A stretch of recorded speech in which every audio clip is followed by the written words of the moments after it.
Malipod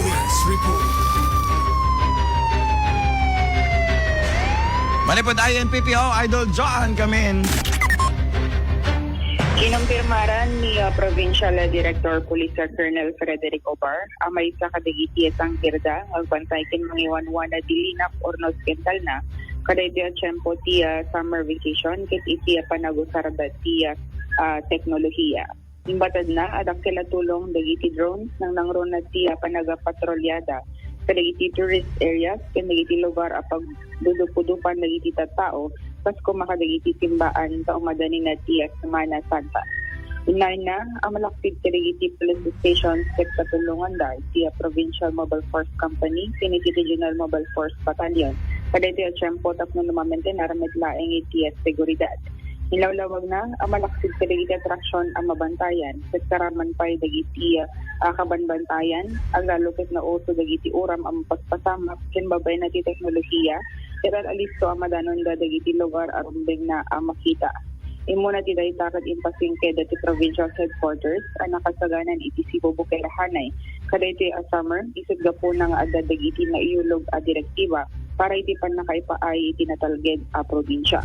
Pagidan ti daytoy a tiyempo ket manamnama ang manayunan pa iti perso ti pulisya paspaset ka daytoy panagado dagiti bakasyonista ken turista. Deploying all available technology para ma-achieve po yung supa. So one of the technology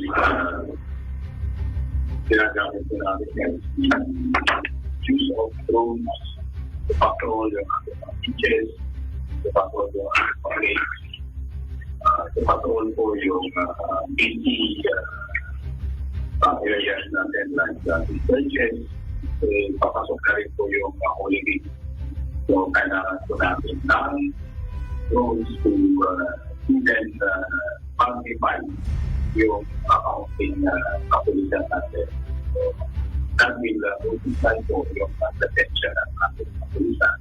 At ang kaganapan po ito ay nare-report niya yung kaganapan sa isang event o yung kaganapan sa isang area. So, of course, pinapatulong ko na rin po dyan yung ating PMFC o yung ating mobile forces as well as yung RMFC yung Bidra Mobile Force para po dito sa pag-maintain ng safety dyan sa mga beaches natin as well as